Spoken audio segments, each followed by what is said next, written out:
You have been binge watching all of the Star Trek, all the episodes. Where are you at right now? I'm early on in Deep Space Nine. It was hard to keep going at a heavy clip during production, but now that we're wrapping up production, I can keep plugging ahead. Yep. I'm like towards the end of. The most recent episode I watched was part 1 of the 2-part Maquis story.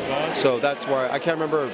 It's in season 2 of Deep Space Nine. Yep. Yeah. And one of the things I wanted to ask too about your character. So we've met Paul Stamets in the 3rd episode. Yeah. He's a little bit stiff, kind of a hard ass. Do you kind of mellow out a little bit throughout the season? Is this? Sure. Yeah, I mean, yes.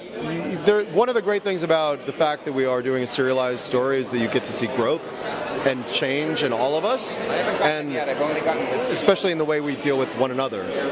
And, you know, I think there's good reason for Stamets to be kind of in a bad mood when we meet him. There's some really bad stuff going down, and it's a really high-pressure situation. So, you know, I feel like it felt true to the moment. And, yes, there are ways that many other colors also show. And what is the relationship between Stamets and Lorca at this point?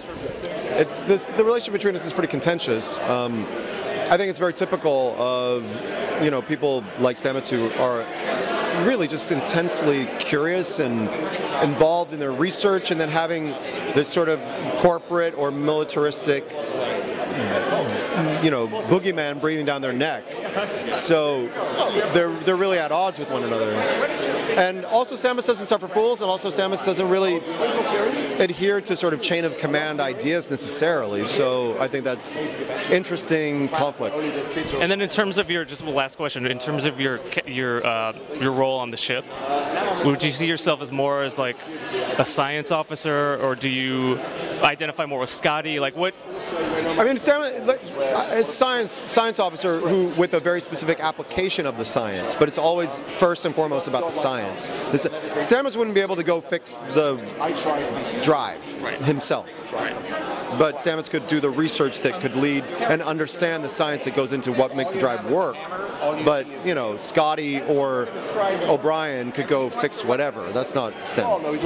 Yes. Thank you. Really appreciate it.